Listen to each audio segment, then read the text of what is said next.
What's good, everybody out there on YouTube? This is your man Shadicstick dropping some hot frogga on this mic. Today we're going to be talking about Sonic Superstars. It's going to be our first video of the year, so make sure you hit the like button, hit subscribe, make sure you hit that notification bell. But let's drop right into the discussion about Sonic Superstars, and really just my true thoughts and feelings on what I feel like is kind of the truth behind the game. The game's developed by Hastags, which is, a studio started by Naoto Oshima. And to be honest, as far as I guess a blanket review of Sonic Superstars, I think the game is decent, but I do not think the game was worth the AAA asking price. That's mostly because I don't believe the game to be a AAA game. But let me put out my quibbles with Sonic Superstars. I feel like Sonic Superstars really is bland in the sense that it's very corporate. I like the game. I think the game is visually pretty solid, and I think that the music in the game is decent, alongside of it having, I guess, some much better done cutscenes and stuff than prior 2D Sonic games. But there's just no soul or flair that I was expecting when I saw that a new 2D Sonic game was coming out, especially coming off of the heels of Sonic Mania. Because despite that game reusing a lot of stages and stuff from previous entries, it had a lot of soul. Stages like Studiopolis, Press Factory or Press Garden Zone, and Mirage Saloon really solidified that. And I feel like Sonic Superstars lack any stages like that. While I did enjoy a large portion of my playthrough, I haven't beaten the game. It's been months. And there's a reason why. And that's because Sonic Superstars waste your time. First of all, I think that there should be no reason for the way hazards and enemies are set up in this game. Sometimes they stuff enemies in an area so that you are eventually going to hit an enemy to create, I guess, this artificial difficulty curve. But because it's a Sonic game, as long as you have one ring, you just survive, and really it just kills the momentum in your gameplay.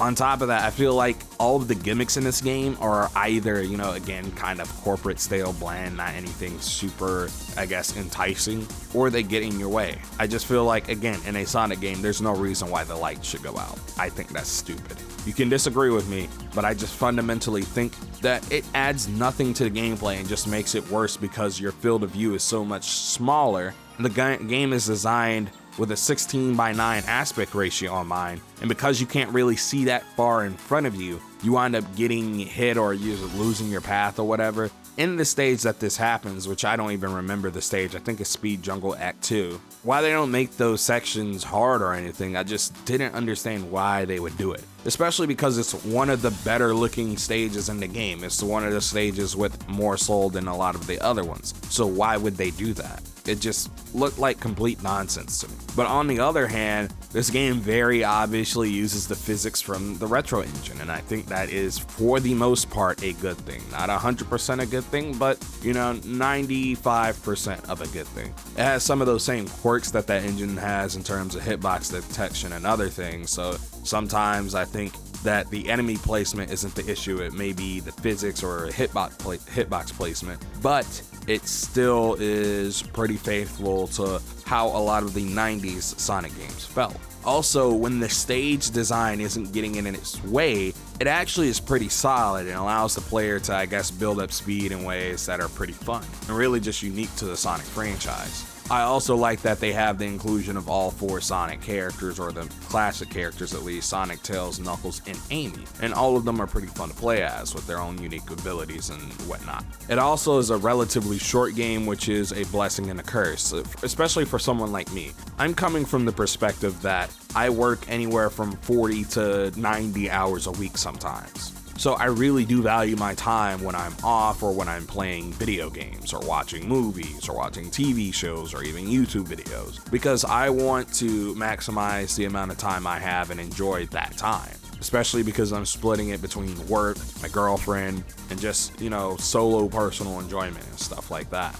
So while it is a relatively short game, I do still think it wastes players' time. The game is about 5 hours or so, and I hit the final boss and haven't beaten the game because it's just too annoying to play. I legitimately got upset. It is genuinely the worst final boss, I think, in the franchise. A lot of the bosses in this game have a few issues. The first thing is the way phases work. The way the phases work is they make you wait to hit the enemy, which I feel is never good in a Sonic game. I've talked about it in prior videos and on the channel and in streams, but Sonic boss design, for the most part, outside of I think Sonic Frontiers, is dog shit. Like, I'ma be real. It's either okay at best or bad. You can fight me on that in the comment section down below, but think of a single boss outside of Sonic Frontiers that you genuinely enjoyed playing against, because I can't think of any really outside of, I think, maybe BioLizard and Sonic Adventure 2, and that's it, and maybe some of the bosses in Sonic Generations. But again, there's not many, but these bosses just waste your time. In all honesty, I think if they didn't have all this waiting, they would be much better, but because of the waiting, you just don't enjoy the boss. I think the final boss is the worst part because of how many times you have to hit the goddamn thing. By the time I got to what I assumed was the last hit, I got hit with some bullshit and I had to start the fight over completely from the beginning. And then I turned the game off and didn't play the game again after that. Now I have booted it up afterwards to get some gameplay because I've been wanting to talk about this for a while. And in all honesty, I guess my opinion of the game has gotten a little bit more positive because when you play those games outside of the context of trying to collect emeralds, the story, and bosses, a lot of them are pretty fun. But again, I just really don't like some of the bullshit that's thrown at you in the game. I feel like in a 5-hour game, I feel like none of my time should feel wasted. On top of that, for a $60 game, I think the game should be a lot more visually impressive, again, especially considering how the game is priced at a AAA price bracket. The truth about Sonic Superstars is that it is what is functionally a AA game at a AAA price point. The game doesn't have the amount of polish, it doesn't look as good as it should. I don't think the soundtrack is as special as it should be, because again, look at Mania. Mania's soundtrack is composed by T-Lobes, but it just, Superstars does not feel like it is at the same level as that game's soundtrack. I find that baffling. And that's not to say that the soundtrack in Superstars is bad. It's solid, but I wouldn't even put it in my top 20 as far as Sonic game soundtracks go. And that's the issue. It just feels like this was a super safe game that they would bet on selling during the holiday season. And you can tell that they were disappointed by the sales, and it's probably gonna go on sale pretty soon.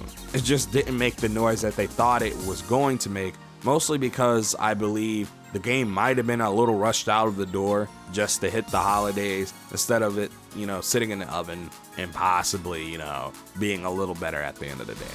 But I don't know, that's how I felt about the game. Tell me how you feel about Sonic Superstars down in that comment section down below. I truly believe that this game could have been better. It could get better, but I don't think they're ever going to update the game again. They have a battle mode or multiplayer mode in the game that's a huge waste of time and effort. And in honesty, I think about how this game probably would have been a blowout hit had it been something like, 30, 40 bucks instead of 60 or 50, however much the game was. But with that out of the way, this has been your man Shadicstick. Don't forget to comment, like, and subscribe. Share this video out with your friends. Join the Discord to be notified for when videos go up. And follow your boy on Twitter at MobShadic100. But we're out of here. Have a good one.